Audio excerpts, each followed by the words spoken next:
Nuestro invitado de hoy es una de las mentes más brillantes del marxismo heterodoxo en España. Soportó como director de tesis a Gabriel Albiac en una investigación sobre la subsunción real. Creador de la colección Cuestiones de antagonismo de Acal y editor en castellano de la New Left Review, sigue pensando que la verdadera lucha política es contra el capital. En otra vuelta de tuerca, Carlos Prieto del Campo.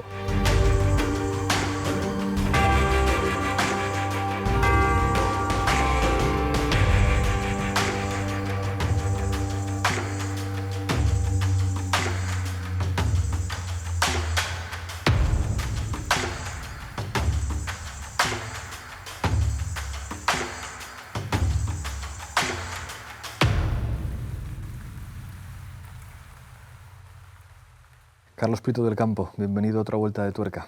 Gracias por la invitación. Estamos aquí para hablar de tu libro Clase, Pueblo y Nación, nuevos bloques históricos antisistémicos en la crisis del Estado español. Quería dividir la entrevista en dos bloques, antes de entrar específicamente a la historia social y política de España. Te quería preguntar por algo que es muy sugerente en términos intelectuales, sobre lo que reflexionas en el libro, que es los terrenos de la política antisistémica. Y aquí cuestionas, digamos, los terrenos tradicionales. Para empezar, el Estado-Nación. ¿En qué medida el Estado-Nación puede dejar de ser el terreno privilegiado y fundamental para la política? Desde ese punto de vista, lo que nos interesa comprender es qué puede ser la política en el capitalismo histórico y qué puede ser más específicamente la política en la crisis sistémica que está experimentando el capitalismo histórico y el ciclo sistémico de acumulación estadounidense desde prácticamente finales de los años 70, de la década de 1970. Desde ese punto de vista, el objetivo, digamos, de la crítica política desde nuestro punto de vista para organizar una política realmente transformadora es ver qué categorías políticas de la modernidad nos permiten comprender el conjunto de relaciones sociales, económicas, monetarias, financieras que configuran una determinada coyuntura de poder y cómo esas categorías políticas de la modernidad nos permiten dar cuenta de esas relaciones sistémicas que producen la reproducción de las relaciones de poder en un momento determinado o no. Y desde ese punto de vista, en qué medida, hasta qué punto el Estado-Nación es el contenedor que permite de manera privilegiada leer cómo se reproduce el carácter sistémico del capitalismo que ordena la estructuración de las distintas formaciones sociales y realmente si el Estado-Nación permite leer la totalidad de las determinaciones que permiten a las clases, a los grupos, a las élites conformar su respuesta respecto a esa reproducción del capitalismo histórico y de la especificidad de cada ciclo sistémico de acumulación. El Estado-Nación ha sido el contenedor en el cual las formaciones sociales se han organizado para, de alguna forma, ordenar desde el punto de vista de las clases dominantes, pero también históricamente de las clases dominadas, ordenar el conjunto de relaciones que el capitalismo histórico impone sobre determinada formación social para dotarla de una determinada vectorialidad en términos de reproducción social. Es decir, el Estado-Nación se ha constituido como tal, constituyendo al pueblo y a la nación como vectores fundamentales que permiten explicar la legitimación de los procesos políticos. Pero no explican el poder. Pero no explican el poder estructural y el poder sistémico que genera esa determinada estructuración en esa determinada formación social que se organiza a través del Estado-Nación. Aquí hay un elemento que me atrae mucho, que es como una de las grandes contradicciones de la política si atendemos a un análisis escalar. Si atendemos a las escalas, tenemos que reconocer que la escala de la realidad, la escala del poder, es la escala global, que el capitalismo como sistema histórico se organiza a nivel global y disciplina el resto de escalas, digamos, desde esa perspectiva de la globalidad. El problema es que la política y los grupos no se organizan, o es muy extraño que se organicen desde esa escala estatal. Incluso, digamos, aquella premisa teórica del Manifiesto Comunista que dice proletarios de todos los países del mundo unidos, tiene una traducción política enormemente difícil y al final cualquiera que haga política se enfrenta con la realidad escalar de la nación, del Estado, y tú aquí haces una reflexión muy interesante en el que señalas la política de las clases dominantes difiere absolutamente de la forma nacional de organización y circulación del poder. Es decir, las élites dominantes contemplan el Estado-nación y sus ritmos y contenidos democráticos como un dispositivo caduco, pero cómodamente instrumental para gestionar el great game de las grandes reestructuraciones de poder de clase y de las opciones geoestratégicas decisivas. Esto es, las clases dominantes tendrían claro que los estados y que las naciones no son el factor determinante en la configuración de su poder, pero esto se encuentra con una contradicción. Dices, por el contrario, la política de los pueblos europeos, de los viejos partidos políticos de la izquierda, se aferra a la forma nacional como el mejor contenedor para sus luchas y reivindicaciones, como espacio privilegiado de constitución de los nuevos sujetos políticos. Claro, aunque en el plano del diagnóstico, creo que cualquiera que haga un análisis riguroso sabe que el poder tiene, digamos, una configuración geográfica global, funciona en la escala global, en la escala del capitalismo como sistema histórico, digamos, postnacional y postestatal, pero claro, todas las instituciones en las que opera la política e incluso todas las realidades mentales en las que opera la política es muy difícil que salgan de la escala nacional. ¿Cómo se podría resolver en términos de praxis esa contradicción, que se puede resolver en lo teórico? Bueno, que los partidos se organicen a nivel internacional, que las clases se organicen a nivel internacional y global, pero la concreción práctica de eso se ha revelado históricamente muy difícil. Se ha revelado difícil, pero en realidad la forma del Estado-Nación como contenedor de los procesos de legitimación es relativamente reciente. Es decir, realmente coincide con la crisis del ciclo sistémico de acumulación británico y el lanzamiento del ciclo sistémico de acumulación estadounidense. Americano. Es de alguna manera el largo siglo XX, finales 1870, 1880, hasta el momento actual, este gran ciclo sistémico de acumulación del capitalismo histórico es en el que se concretiza la forma de Estado-Nación. Los mecanismos de explotación y de dominación del capitalismo histórico durante el largo siglo XVIII, durante el largo siglo XIX, es muy anacional, es muy ajurídico, es muy ademocrático, por decirlo de alguna manera. No opera con comunidades nacionales constituidas, opera con flujos de intervención y de organización de procesos de producción de plusvalor para los cuales la nación francamente no existe. Si cogemos, por ejemplo, un gran contenedor como el Imperio Británico, o cogemos un gran contenedor como el Imperio Austrohúngaro, o cogemos incluso los grandes imperios que se desintegran en la Primera Guerra Mundial, y cómo el capitalismo histórico en sus distintas hegemonías penetra esos espacios económicos nacionales, culturales, protonacionales, vemos que el Estado-Nación juega un papel relativamente menor. Es cuando realmente se desintegran esos grandes conglomerados imperiales a principios del siglo XX, cuando realmente el principio de autodeterminación se convierte en un derecho a partir del cual se podrían estabilizar las nuevas formas estatales en las cuales deberían producirse determinados procesos de legitimación política. Y en un dispositivo revolucionario, que eso es lo que Lenin ve desde el principio. Sí, pero hay un poco, están los 14 puntos de Woodrow Wilson y está la propuesta de Lenin. De acabar con la diplomacia secreta. Acabar con la diplomacia secreta, dotar a esos espacios de una legitimidad democrática porque la forma imperial no era la más apropiada, y no olvidemos que entre esas dos molaridades, Lenin con el proyecto, digamos, revolucionario soviético, Wilson con el nuevo proyecto de desmantelamiento de los imperios históricos, coloniales, porque realmente Estados Unidos ya se percibe con la fuerza suficiente como para crear un nuevo orden supranacional, se inserta desde el primer momento toda la escuela de Mises, de Hayek, que desde el primer momento advierten de los peligros de la forma Estado y del Estado-Nación como una restricción democrática tal vez, autoritaria en el mejor de los casos, para la libertad de flujos de capitales y para la libertad de movimiento de las inversiones que ellos perciben irrestrictas en el sentido más amplio del término. Todo el proyecto neoliberal se construye a partir de esa hipótesis, y en ese sentido el Estado-Nación aparece ya lastrado con esa condición, digamos, previa que la episteme neoliberal detecta y teoriza muy rápidamente, con esa restricción de no democratizar demasiado la forma del Estado-Nación, porque si democratizas demasiado la forma del Estado-Nación, eso va a producir una fricción cada vez mayor para las estrategias de acumulación de capital, para el crecimiento económico, para los derechos del el propio capital como ente,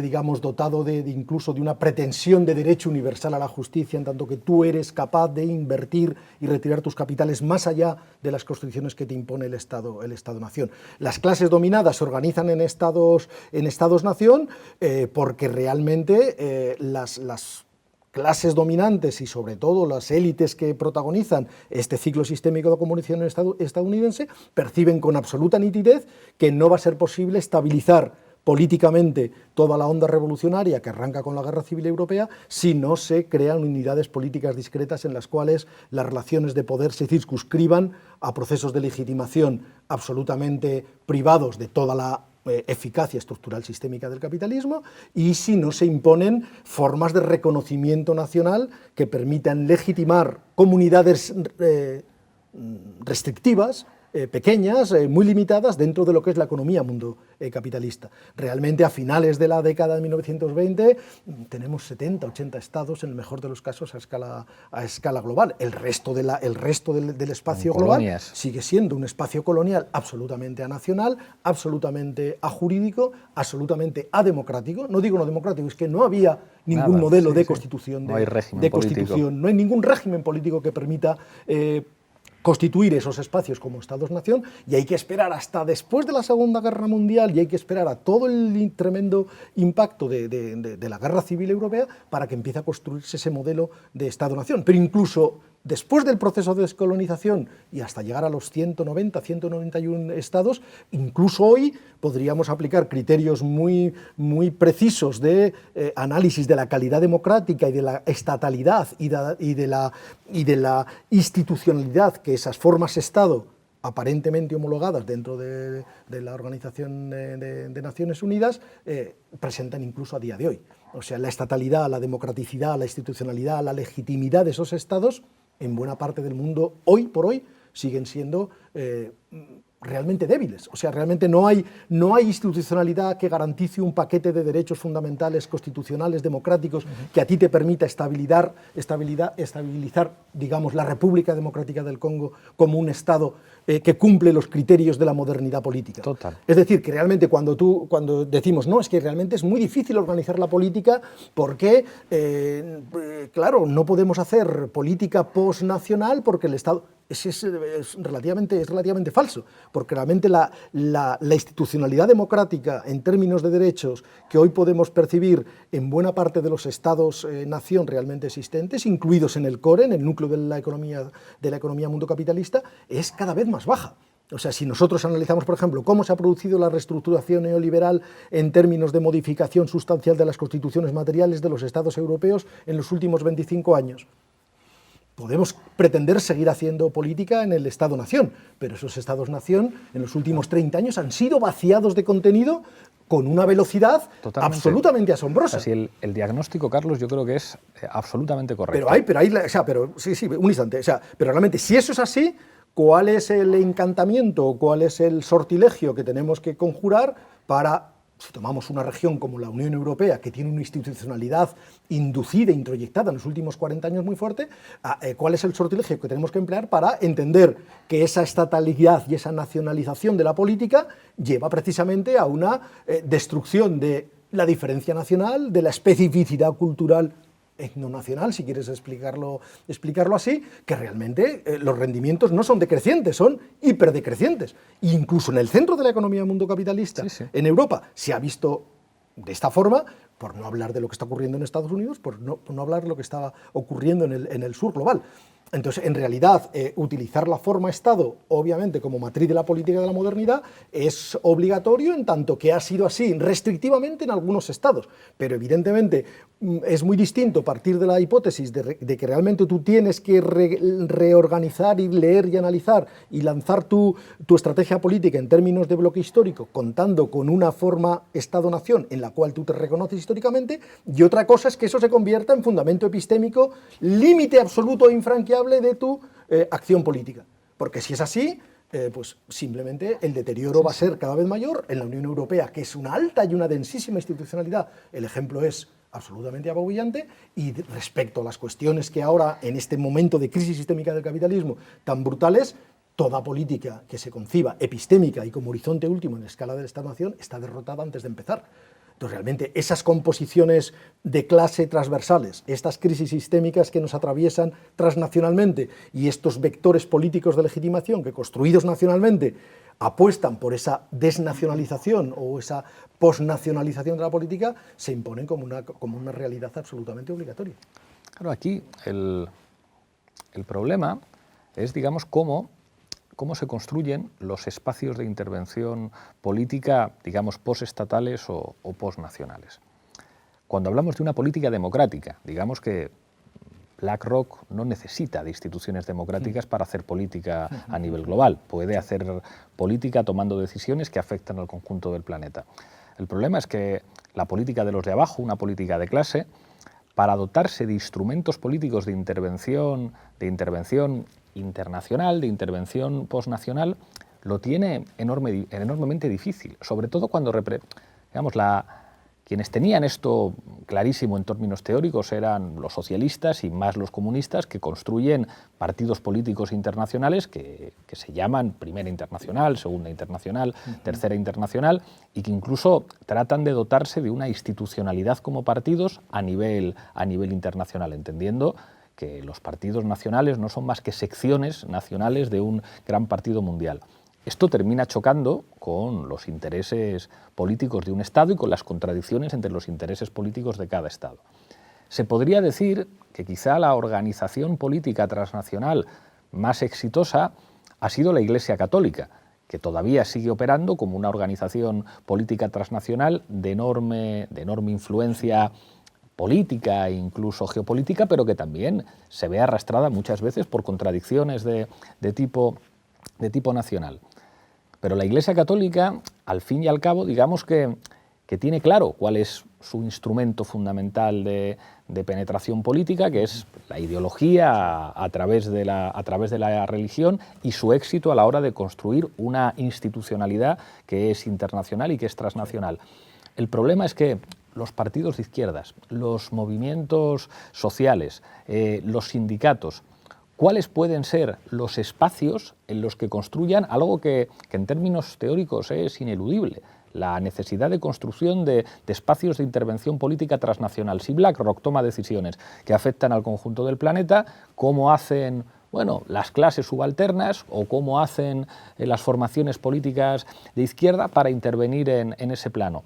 Y sobre todo cuando nos encontramos con una realidad práctica de la política en el que buena parte de los desafíos, o por lo menos los desafíos retóricos al funcionamiento global del capitalismo, tanto en un sentido progresista como en un sentido reaccionario, apelan al reforzamiento del Estado. En un sentido reaccionario hay muchos ejemplos.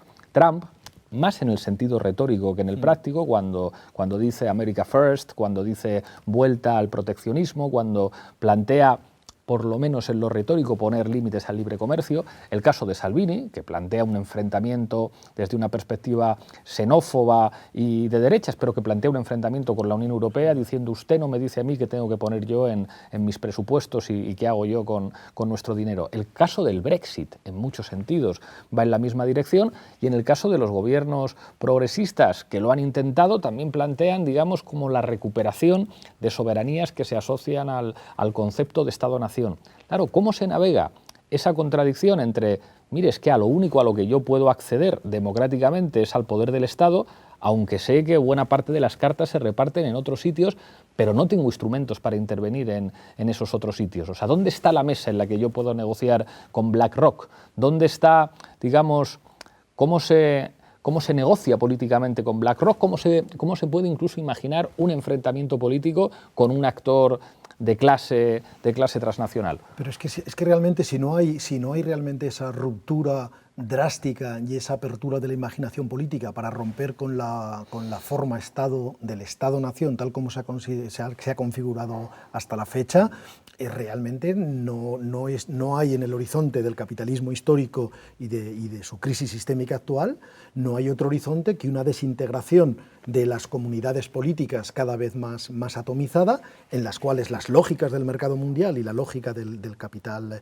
transnacional se impongan de una manera cada vez más agresiva y cada vez más brutal. El problema no es que tú no debas hacer, que tienes que hacer el análisis de tu formación social en términos de cómo la estructura económica, la estructura del poder de clase, la forma de Estado ha beneficiado o no al funcionamiento de estos flujos y a estos diseños globales de las clases dominantes. Tú eso tienes que hacerlo por definición para construir una alternativa que lea exactamente cuál es el conglomerado de relaciones de poder sistémicos que están configurando la actual coyuntura política. Es obligatorio. El problema es que tú tienes que saber que esa lectura es un primer paso en el que tú vas a articular tu crítica política con otros actores que por definición están en la misma situación estructural en términos de relaciones sistémicas de poder y sobre todo en términos de clase que tú, y que únicamente la articulación de tu crítica, de tu formación social, con la articulación de la crítica que fuerzas similares están creando desde ese punto de vista posnacional en otros estados-nación próximos al tuyo,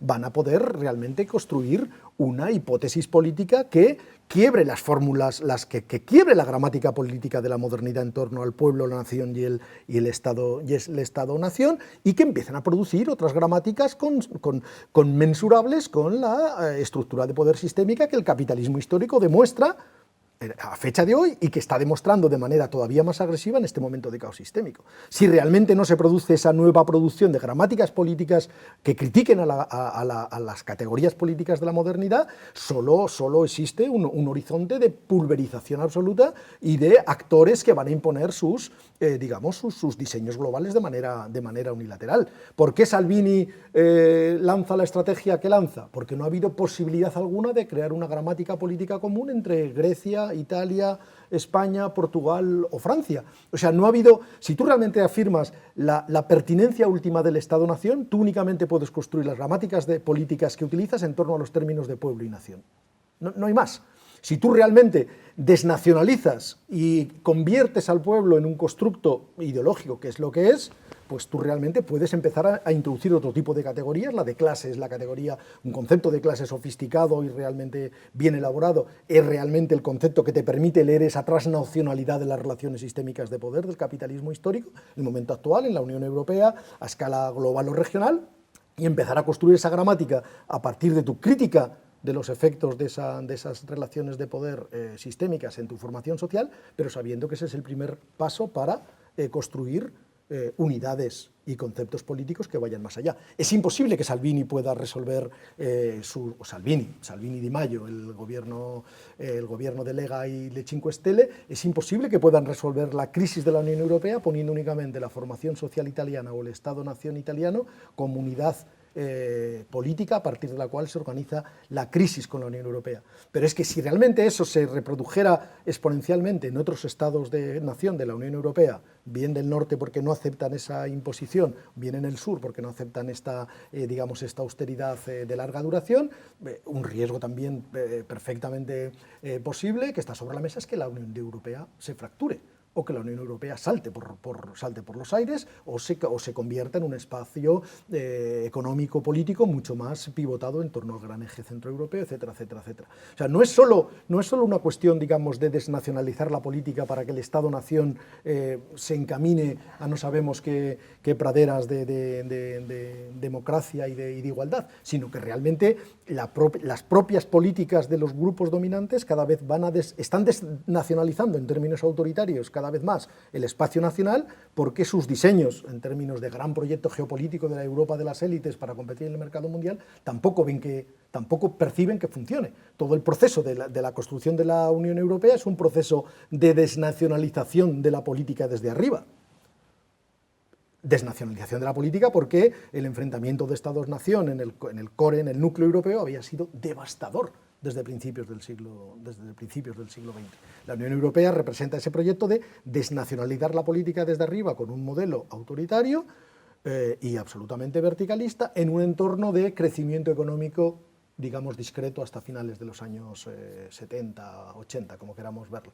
Pero esa desnacionalización tiene que producirse también por abajo, porque cuanto más se nacionalice la política por abajo, desde el punto de vista de las clases dominadas, de los grandes grupos, de las grandes mayorías sociales, mayor va a ser la vulnerabilidad a estos diseños que las élites globales están imponiendo de una manera muy, muy dura. Entonces, esa gramática de la lectura de las relaciones de poder transnacionales en la propia formación social, que automáticamente o simultáneamente se están articulando con esos mismos efectos en otros estados nacionales, estados-nación, y en otras formaciones sociales nacionales, es la gramática que tenemos que producir en estos momentos. Si no, realmente el caos sistémico que estamos experimentando durante estos últimos años se va a hacer realmente duro. Te quiero preguntar por España, porque Sí. en el libro, digamos, haces un análisis, digamos, de lo que llamas largo siglo XX español, Sí. que sitúas entre 1870 y 2017. Te quiero preguntar por qué estableces, digamos, esos límites, o sea, por qué estableces cuáles son, digamos, qué es lo que te lleva a establecer eso como un periodo histórico que se pueda estudiar de manera singular, 1870-2017, y dices que la historia del largo siglo XX español es la historia de la destrucción tendencial de la nación y el pueblo como categorías conceptuales eficaces para una política antisistémica.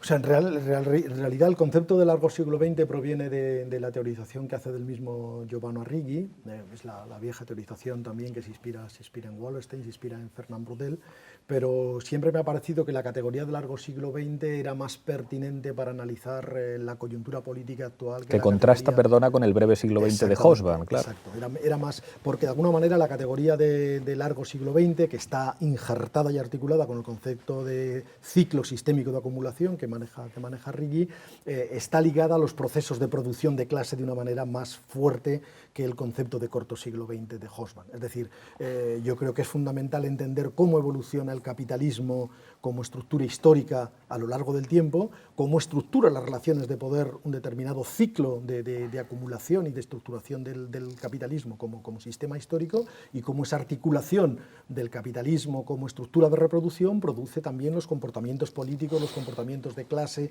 las composiciones técnicas y políticas de la clase y de la fuerza de trabajo, para que de alguna forma ese periodo histórico sea legible, sea inteligible en términos teóricos y en términos políticos. Arrighi vincula el largo siglo XX al ciclo sistémico de acumulación. En la teorización de Braudel y Arrighi los largos siglos se solapan, porque los periodos históricos son siempre un conglomerado temporal cuya viscosidad es mucho más persistente y mucho más densa de lo que una historia, digamos, formal de los acontecimientos políticos mostraría. Y en el caso del Estado español, en mi opinión, hay una gran continuidad entre lo que sucede entre finales de la década de 1870 con la restauración borbónica hasta lo que podemos ver en la actualidad. Ese largo siglo XX español está ligado obviamente a ese largo siglo global del capitalismo histórico y al ciclo sistémico de acumulación estadounidense. El bloque de poder que se constituye en la restauración es el bloque de poder que desencadena la guerra civil, de alguna forma, o es la incapacidad del régimen político de la restauración, con todas las tentativas torpes, Antonio Maura, la dictadura de Primo de Rivera, el Partido Conservador. O sea, toda esa élite, todo ese bloque de poder es el que precipita la situación de la guerra civil. La Segunda República dura escasamente 5 o 6 años, y ese bloque histórico que gana la guerra civil es el bloque histórico que de alguna manera pilota la transición democrática hasta el día de hoy. Ese ciclo estructural del capitalismo español se puede engarzar y se puede articular muy cómodamente con el ciclo político de las clases trabajadoras españolas durante este largo siglo XX español. Ahí hablas, por ejemplo, de lo que significa 1931. Sí, evidentemente, porque ahí yo intento leer de alguna manera ese largo siglo XX político de la formación social española, lo subdivido en tres periodos, digamos lo que denomino protofordismo brutal, que es, digamos, un régimen, el régimen político que dura hasta 1931-1939, en el cual las élites políticas españolas, regionales también, catalanas ¿Cómo y vascas, definirías eso? Porque las élites políticas españolas son complejas en su definición. Sí. Hay unas élites políticas españolas castellanas y andaluzas, Sí, que son las que tienen en sus manos el aparato del Estado, sí. y sin embargo hay unas élites políticas vascas y catalanas que tienen en sus manos lo más avanzado del desarrollo Sin duda, económico sin en duda. España, con una relación tremendamente compleja entre ellas. Y conflictiva. Unas clases dominantes en Cataluña que llaman a la puerta del Estado español, pero que no les abren nunca. Hay un momento, o sea, hay una idea de Romanones de hacer a Maura ministro de Fomento, digamos. Hay como un momento en el que pareciera que las clases dominantes en Cataluña pudieran incorporarse, digamos, el bloque dominante pudiera incorporarse al bloque de poder en el Estado español, pero hay digamos, hay un extrañamiento, hay una exclusión de esos sectores políticos que explica también la historia de nuestro país. Sin duda, pero me interesa más leer esa historia política no desde el punto de vista de las élites y de las clases sino de las clases subalternas. sino de las clases subalternas y de las clases trabajadoras. O sea, si realmente hacemos esa historia de la fuerza de trabajo que vende su trabajo en la formación social española, realmente hay unas continuidades en este primer periodo al que me refería hace un momento, de este protofordismo o prefordismo brutal, tremendamente claras. O sea, las élites españolas, castellanas, andaluzas, vascas o catalanas, que tienen un proyecto de clase absolutamente atravesado por las disputas que tú indicas, pero absolutamente homogéneo o tendencialmente homogéneo respecto a los niveles de autoritarismo, de falta de derechos para las clases subalternas, para las clases trabajadoras, de absoluta imposición de un modelo, de un pacto social muy agresivo en términos de derechos, tan agresivo que acaba en la guerra civil. Es decir, acaba en la guerra civil porque ni esas élites se ponen de acuerdo, esas élites dominantes. En la guerra civil sí se ponen de acuerdo. En la guerra civil, por supuesto, que se ponen de acuerdo. Entonces, a ver, es que no quiero hacer la historia política, no quiero contar la historia política del pueblo español ni de las élites políticas españolas. Quiero contar la historia de la fuerza de trabajo y de las clases trabajadoras explotadas, hiperexplotadas, por un régimen que hay que esforzarse a escala europea para encontrar niveles de dureza, de comportamiento antidemocrático, de explotación de las condiciones materiales de vida. Eso, evidentemente, la guerra civil funciona como ese pivote, digamos, estructurador. Y ahí puedes declinar de manera muy original toda la disputa territorial, toda la disputa regional, toda la disputa de las distintas facciones de la alta burguesía o de la pequeña, mediana burguesía en torno a la cuestión de la forma Estado. Aquí dices como consecuencia fundamental de esa victoria en la guerra civil, del bloque histórico que se forma en la Restauración, dices, el franquismo acabó por debilitar el anclaje popular ya no del nacionalismo español, sino del simple sentido de pertenencia a un Estado. Sí, porque es que desde el punto de vista de las clases trabajadoras, de las clases subalternas de este país, ¿qué nacionalismo es posible con un Estado que durante el periodo de desintegración del antiguo régimen se comporta con la dureza que conocemos? Me da igual que sea la patronal catalana que la versión vasca o que la versión castellana andaluza más autoritaria. O sea, que las clases populares o las clases subalternas de este país, trabajadoras, ¿qué tipo de sentido de pertenencia, como por otra parte sucede prácticamente en toda Europa, qué sentido de pertenencia tienen a estas formas estatales, a estas formas Estado, a estos nuevos Estados-nación, que en escasísimos casos, en contadísimos casos, se pueden entender como un proceso constituyente de las clases populares para dotarse de una protección frente a la agresividad de sus propias clases dominantes y del capitalismo sistémicamente impuesto como fenómeno global? O sea, las clases populares en toda Europa son clases absolutamente anacionales, pero anacionales desde el punto de vista más, si me apuras, ontológico del término. Tienes pequeños componentes, digamos, en términos de clase, más ligados a la pequeña burguesía, más ligados a fenómenos mucho más complejos que la pura construcción nacional. Tienes todo el proceso, por ejemplo, de desintegración del Imperio Austrohúngaro, todo lo que ocurre en los Balcanes, toda la larga Primera Guerra Mundial que se prolonga prácticamente hasta final de los años 20, con una fragmentación y unos niveles de violencia enormes, que prácticamente son pequeñas microguerras civiles que se van prolongando en todo el este de Europa, por no hablar de lo que ocurre en el centro. Pero realmente las clases populares españolas o catalanas, con todas las comillas, o italianas o alemanas, tienen muy poco que agradecer a los estados-nación que sus clases dominantes crean entre 1870 y 1945. O sea, durante ese periodo, por definición, las clases populares y las clases trabajadoras quieren lanzar procesos constituyentes, llámalos revolucionarios, llámalos antisistémicos, que realmente logren contener la violencia, la avaricia, la brutalidad y el absoluto autoritarismo de sus respectivas clases nacionales que no lo eran. O sea, si el francés era la lengua, la lengua franca de las élites europeas durante el siglo XIX, no era por casualidad. O sea, las poblaciones nacionales durante el largo siglo XIX y hasta bien entradísimo el largo siglo XX son clases que son objeto de la explotación más misericorde, absolutamente alejada de cualquier tipo de comunidad nacional por parte de las clases dominantes de lo que son estados-nación o protoestados-nación en un proceso de fusión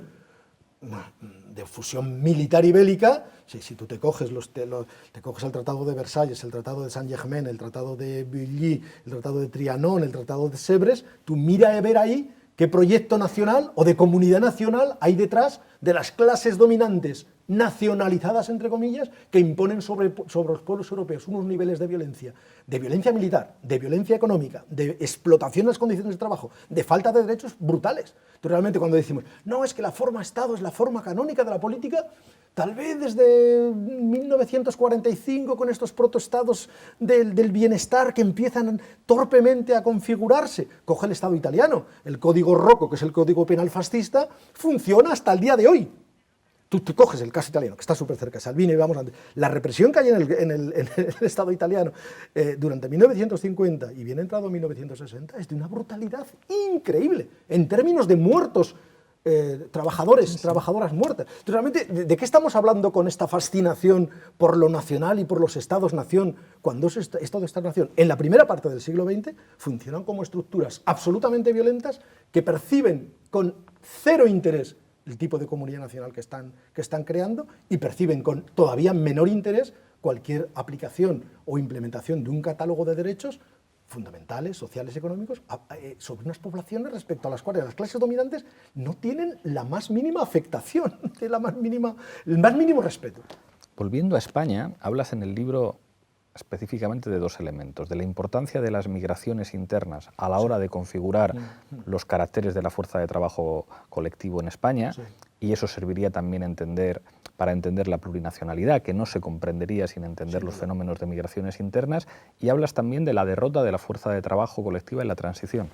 Es que es fundamental, porque en realidad mutatis mutandis, pero todo lo que estamos hablando de esta desafección de las clases dominantes durante el primer tercio del siglo XX, 1870, 1945, 1950, la podemos releer en las cualificaciones que apuntas tú ahora mismo. O sea, porque realmente la fuerza de trabajo dentro de la economía política franquista es sometida de nuevo a un trato más inclemente imposible. Es decir, o sea, hemos ganado la guerra, esta guerra ha sido una guerra fascista en su concepción militar, en su implementación bélica y en el desarrollo de la campaña de 3 años de duración que lleva a su final, y a partir de ahora la fuerza de trabajo española, me da igual que sea andaluza, catalana, vasca o castellano-leonesa, va a pasar por las orcas caudinas de la economía política que impone este régimen fascista.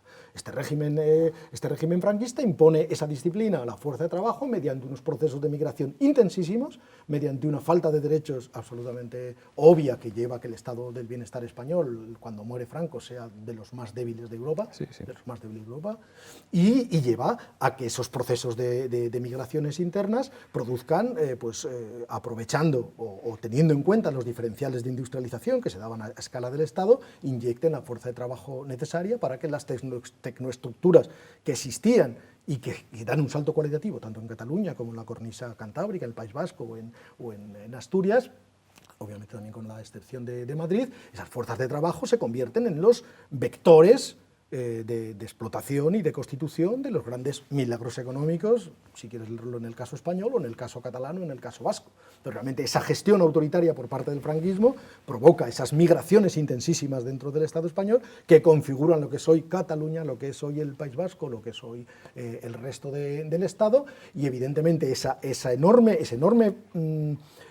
gestión autoritaria de la fuerza de trabajo llega a la transición española y se salda con una derrota en toda regla de la fuerza de trabajo como sujeto político que podría haber ordenado de otra forma qué iba a ser o qué hubiera podido ser la transición española. La fuerza de trabajo o las clases trabajadoras como sujeto político, si quieres decirlo de una manera muy vasta, articuladas en torno al Partido Comunista, son claramente dejadas de lado, sin muchas contemplaciones. Los pactos de la Moncloa es el lugar común para referirse a ese proceso, y se logra indizar sus reivindicaciones respecto al gran cuadro de estabilización económica. Eso lleva también, en la línea que apuntabas, a una escisión absolutamente de lo que son la cuestión social y la cuestión territorial. Es decir, la cuestión territorial se convierte en el gran problema del Estado, la cuestión social queda discretamente aparcada a los ritmos de una implementación más o menos lenta o más o menos rácana o generosa, depende cómo se quiera leer, del estado del bienestar español por parte del Partido Socialista. Pero son también procesos que son muy cortitos en el tiempo en términos de disfrutar, digamos, de esos nuevos catálogos de derechos constitucionales. Pero está claro que ese juego de las migraciones internas gestionadas autoritariamente por el franquismo y esa derrota del sujeto obrero como gran protagonista de la transición, gran protagonista en cuanto al proyecto político que hubiera podido presentar para España, me parece que es absolutamente crucial para leer la crisis territorial del Estado en la actualidad. Vamos llegando al final. Te voy a hacer una rueda de reconocimiento de personajes históricos para España y te pido en unas pocas frases una descripción no tanto del personaje, sino de lo que puede representar históricamente. Empezamos por Cánovas del Castillo. Cánovas del Castillo fue el gran arquitecto de lo que podría ser un proceso de modernización de la política española en un momento de crisis y de absoluta negativa de romper los equilibrios del bloque dominante vigente hasta ese momento. Primo de Rivera. Primo de Rivera fue un personaje, en mi opinión absolutamente menor, que leyó mal la coyuntura y no logró estabilizar en absoluto la crisis del régimen. Azaña. Azaña creo que es un personaje absolutamente sobredimensionado en la historiografía política española. En mi opinión era un hombre de absoluta honestidad intelectual y política, pero que no supo leer el carácter de clase y el carácter de la crisis que estaba experimentando la formación social española, y no supo leer la virulencia y la agresividad de las clases dominantes españolas. Para el franquismo voy a mencionarte a un tecnócrata, López Rodó. López Rodó era simplemente gente, era un poco el abuelo putativo del Partido Popular, es gente que simplemente vivía de leer la coyuntura internacional y de intentar adaptar la formación social española a lo que pedía la integración en la LED, en la Unión Europea, en la Comunidad Económica Europea en ese momento, y en el sistema de geopolítico occidental estadounidense. Es gente que tenía como único horizonte la inserción cómoda en el más clásico ejemplo de rentismo político. Suárez. Suárez creo que fue el producto de circunstancias absolutamente azarosas que ni él mismo controlaba, ni él mismo supo realmente lo que estaba pasando ni lo que estaba haciendo. Tuvo, en mi opinión, la virtud de dejarse llevar, en el mejor sentido del término, porque suponía también una inteligencia por su parte, por lo que era una apertura mínima del sistema político español. Si hubiera reaccionado como Freger y Barne, por poner un contraejemplo, la situación hubiera sido catastrófica, y dentro de su limitación hay que reconocerle que tuvo la inteligencia de olfatear por dónde iban los nuevos vientos. Santiago Carrillo. Santiago Carrillo me parece un personaje absolutamente funesto, francamente. O sea, me parece que ni leyó lo que estaba ocurriendo durante los años previos a la transición, ni supo leer lo que estaba sucediendo desde 1975 hasta la aprobación de la Constitución. O sea, malogró y malbarató la gran potencia de luchas, no solo dentro del gran paraguas que era el Partido Comunista, sino dentro de la gran autonomía de clase que había en el Estado español, extrapoló absolutamente el poder del búnker y de lo que era la restauración monárquica y entregó un capital político fabuloso ante un desierto político en la izquierda que era más que apabullante, porque de facto el Partido Socialista desaparece en 1939 y no existe durante 40 años. La CNT y la UGT les sucede exactamente lo mismo, no existen como organizaciones políticas durante todo el periodo de posguerra, y esa gran potencia que el Partido Comunista estaba destinado originalmente a ocupar con una gran potencia, es malbaratada ante un Partido Socialista inexistente y una intervención del SPD absolutamente, vamos, de manual. Carlos Olchaga. Carlos Olchaga, francamente, me parece que es un sinvergüenza, claramente. O sea, el otro día tuve que escuchar que es que la gente estaba recibiendo más por sus pensiones que lo que había cotizado y lo que había aportado a la economía española. Un individuo que lo que hizo fue desregular, empezando por el mercado de las pensiones privadas, concediendo unas exacciones fiscales, que es lo que han permitido el despegue de la financiación privada de los planes de pensiones, y este individuo se permite el lujo de decir que los jubilados y jubiladas españoles no se merecen las miserables pensiones que cobran. O sea, me parece un personaje absolutamente gris y mediocre. Rodrigo Rato.